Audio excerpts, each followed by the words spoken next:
Grabe.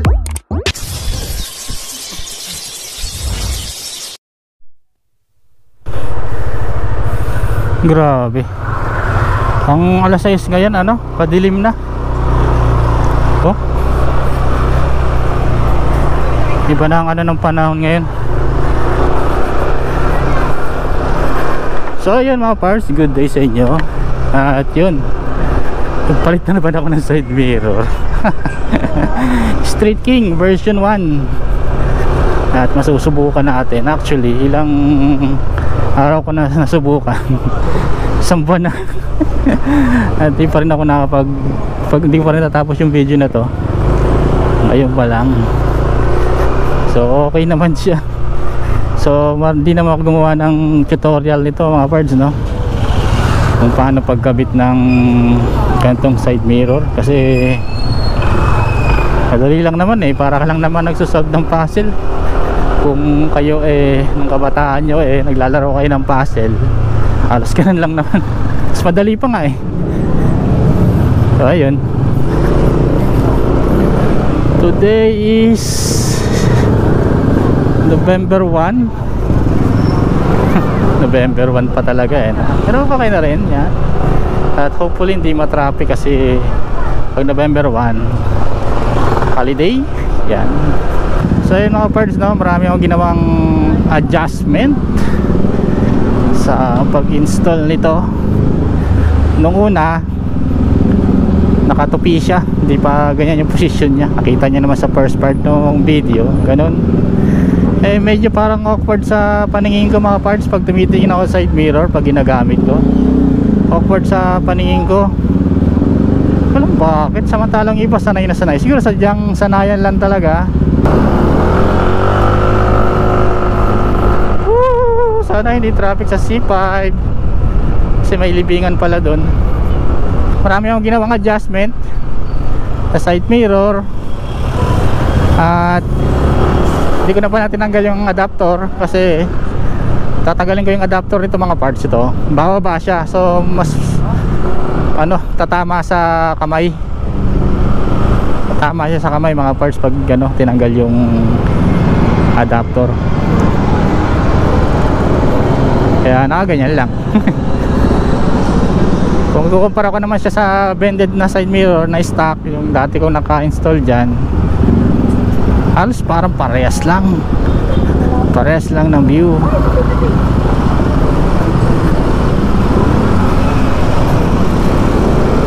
Tapos kung ikukumpara ko naman sa Nemo side mirror, mas malaki yung Nemo side mirror. Tapos mas kitang kita. Bulky siya tingnan yung sa Nemo side mirror. Yung Nemo kasi kahit siya mga parts, kahit sabihin nating tawag to, ganon yun. Kita, maski top box ko sa likod naaninag kahit hindi ko lingunin. Silip ka lang sa side mirror makikita na. Pero ang dahilan ko naman talaga ba't ako nagpalit nito kasi napapangitan ako sa stock na side mirror. Napapangitan ako eh. Ito lang din na naisipan ko na palit itong Street King na version 1. Okay naman. Meron kasing mga bagong labas din na Street King mga parts kung familiar naman kayo sa Street King na side mirror. Dami nagsilabasan ngayon. Meron ito version 1, version 2. Not sure kung yung version 2 yung tinatawag nila na blue lens, or yung sa likod ng mirror parang tawag to, parang carbon. Yan, carbon Lodi. May mga ganong style. Hindi ko lang kung mayroong version 4 na o yung mas malaki. Parang may nakita ako na mas malaki siya sa version 1 na side mirror. Okay din yun kasi mas malaki. Mas bulky siya tingnan. Mas bagay siguro siya sa malalaking motor. Yan. At ilang araw na nakalipas pala. May kwenta pala mga parts, no? Hindi ko pa nawawashing si Mighty kasi nga nagkaroon ng bagyong Christine. napakalupit ang ginawa niya. Ganda ng pangalan, no? Pero mapaminsala. Yun. Yun, no? Ito talaga yung pinaka manual tingnan nung gantong ayos na side mirror, kaysa nung unang nakabaliktad siya, yung nakaganon siya mga parts, yung malapad yung nasa labas. Ito ngayon nasa loob, malapit sa akin yung malapad na side ng side mirror. Mas manual sa akin kasi yung braso ko yung tinitingnan ko kung may nakadit sa akin, saka mas madaling maaninag kung may motor sa likuran. Kasi ano to yan, no? Yun nga lang ang ano nito, ang pamamaraan dito para makita mo yung likuran mo mga parts. Lilingon ka ng bahagya. Kasi hindi ka lilingon, hindi mo maaninag. Yan. Kaya nga, in-adjust ko nga pala to, no? Kung makita sa first part ng video, para pag ganitong settings, hindi siya masyadong labas na labas. Hindi siya lalagpas sa handlebar. Tama ba handlebar? Yung bar end ba? Yan, yung bar end yan. Eh, malayo sa kapwa side mirror na yan. Doon yan, mga sakyan. Uy, nahirapan si Kuya. Diretso mo, hindi ka matakot. Yan. At kaya traffic dito. Yung nga pala, may libingan ng mga ano doon, no? Kaya traffic dito. Ayun, dito lang naman ang traffic dyan, no? Yun. Woo! Isa rin sa ito yung napili ko rin. Yan, ah. Kasi itong side mirror na to, kasi sa pinagpaparkingan ko doon sa bahay, ano kasi mga parts eh, takot one siya, halos 1 metro lang yung lapad niya. Ito nga eh, may time na nasasagi pa yung side mirror, maski naka-parking na ako doon sa gilid. Tapos daanan din ng mga tao. Ako, masasanggi talaga eh. Lalo yung ano, yung Nemo Ducati, nagamit yung side mirror. Yun, ikikip ko na lang muna yung Nemo na yun. Gagamitin ko rin naman yun. Siyempre dito ko lang naman din gagamitin yun. Wala naman akong ibang motor. NMAX lang. Yan. Kasi bagay din naman yung kahit papaano eh. Maganda yung siguro pag mga ano, pag long ride. Yan. Tipong aninag mo, nakikita mo left and right, ultimo likod mo o yung top box mo, maaninag mo gamit yung Nemo side mirror. Ayos din yan.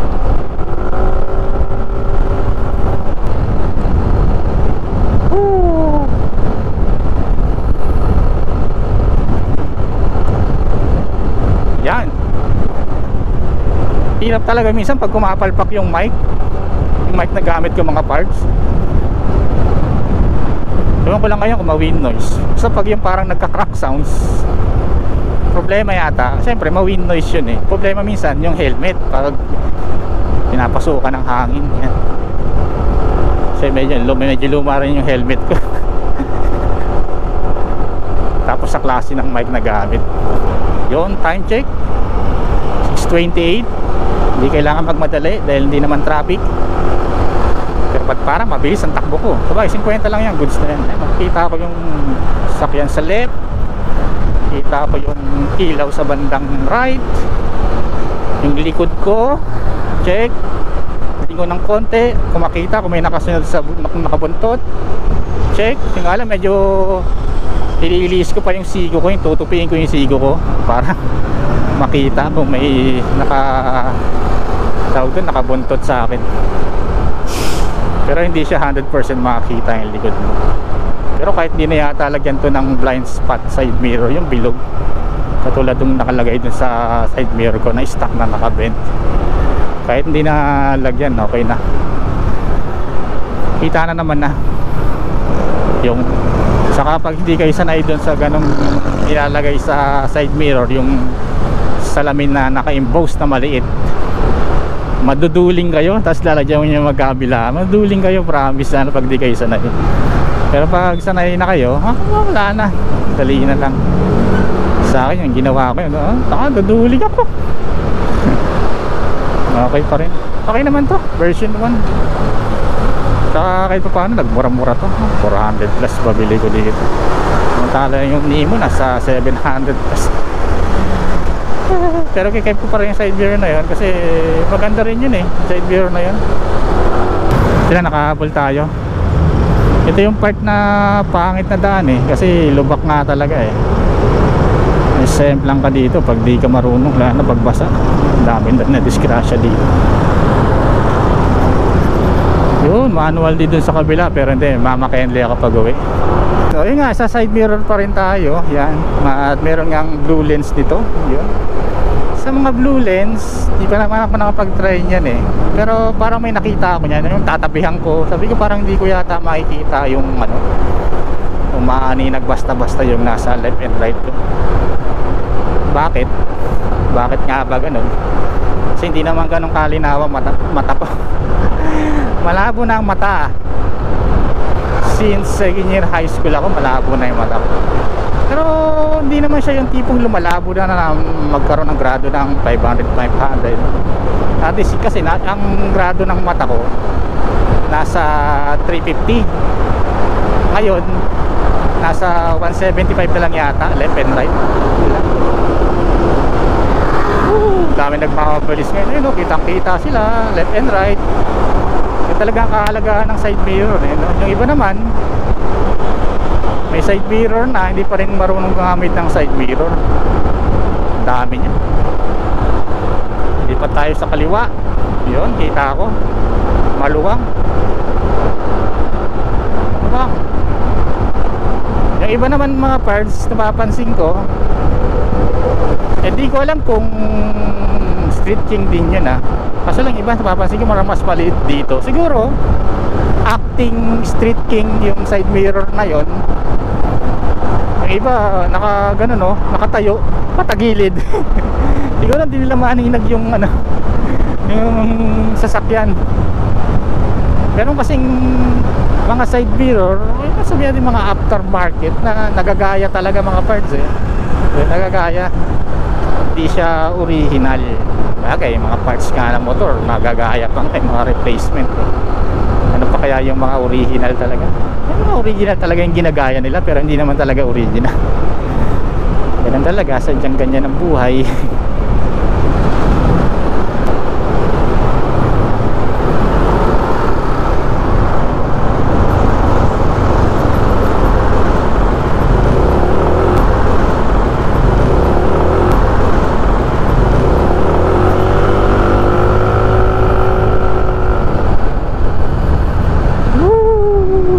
May tumawid.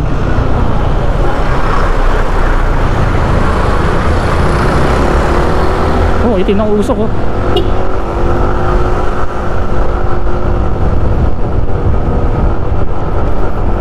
Ano, grabe itim nun ah. Ano kaya sakyan yun? Hopefully maluwang dito kasi nga November 1. At di ko nga pala alam mga parts kung tatagal yung mga alin nito o yung mga bolt nya. Ito, yung alin na to, kasi sipa nakikita ko may parang kulay eh. Ito parang ano eh, parang pinilit maging stainless or pinilit maging chrome yung kulay nya. Pero kung sakaling magkaganon man, palitan lang natin siguro ng mga mamahaling bolt. Mamahaling, kasi meron nakita ko sa ano yan eh, sa Shopee, yung replacement ng mga bolt nya. Pero hopefully tumagal siya. At mukha namang kung hindi magkaroon ng problema, tatagal sa akin tong side mirror. Kasi kung mahilig ka nga sa medyo sabihin nating siksikan sa traffic, pwede to, yung ganitong side mirror. Hindi ka bibiguin ito. So ayun lang for today mga parts. Try ko lang ulit yung side mirror na to. At marami na akong side mirror. Hindi, kututusin dalawa lang. Nemo saka ito. At least may pamalit tayo. So ayun lang for today mga parts. Salamat.